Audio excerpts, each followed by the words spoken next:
I'm Michael Champion. I'm the coordinator of Latin 1 here. I also teach ancient Greek and classical literature and history subjects.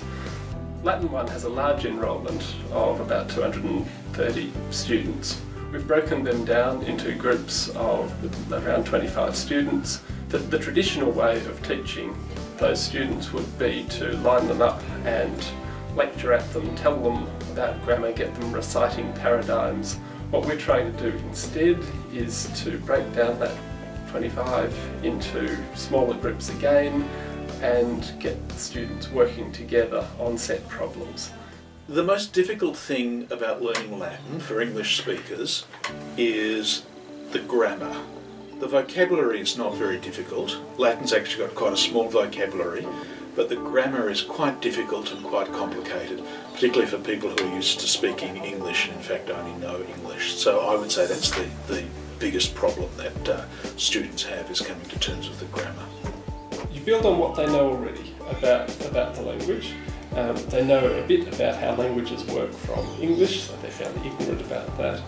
Fairly early on they get some basic concepts about the structure of Latin, and then the idea is for them to build on that knowledge and construct a bit more themselves, with hints along the way from the teacher.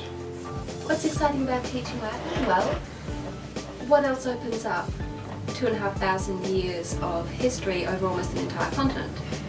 For anybody interested in the development of political structures, the development of architecture, science, religion, literature, all of these things, Latin is an excellent foundation.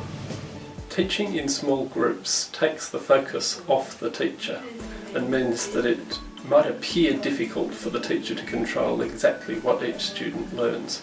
But what's really fun about the process is that the students get actively engaged in it. They get to know each other better, they get to know their subject better, and the excitement of a bubbling class as the students are teaching each other is really quite rewarding for the teacher. I think the best thing about group work is that it's fun. Instead of students sitting there listening to the lecture going on and getting bored, they're actually perhaps reading dialogues with each other, or even just reading aloud to each other, talking about things together.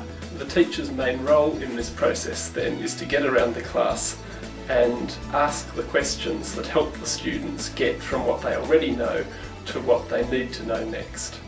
Learning Latin grammar has been a Herculean task for generations of students, and the idea is to build on what they already know, and they do already know a good deal about how language works, and get them to see the fine detail of how Latin is working. I feel that Latin will be useful because it's quite different a language to learn than any of the typical Romance languages like Italian and French that most people learn, so it's quite obscure and it's quite a lot more difficult, so it might be more impressive on the see that. In an ordinary Latin class for us, I find there's a lot of explaining what you're going to find and then leaving it to your own devices in terms of what you're looking for and what to see in the language. It's a really effective way of not only getting across what's happening in terms of a broader sense and how to understand it, but the teaching style also offers a lot of opportunities for you to put into Latin what you find most interesting. So whether that's the linguistic stuff or relating it to other languages, there's a lot of opportunity for that, and it makes a much more interesting learning environment. In a small group, it allows everyone to have a say, so we're not just sitting there and having things dictated to us. We actually are able to understand the concepts because they're in small groups and we're discussing them with each other. In a small group you also get lots of different inputs into the same idea, so what I find interesting in Latin may be different to what other people find interesting in Latin, but because we're working together we get everyone's interest in the language coming together, so you start to find things interesting that you didn't before. In a small group it's also more accepted to be wrong. I know I've been wrong on several occasions, but it's easier to try stuff out because you can make mistakes and get them forgiven easier in a small group than in a large one. The students in the groups are of course of varying abilities, and they can then help each other out Some of them 1 week play the role of teachers, others play the role of students, and hopefully they all build up enough knowledge over the course of semester so that they're not always playing the same roles in those groups.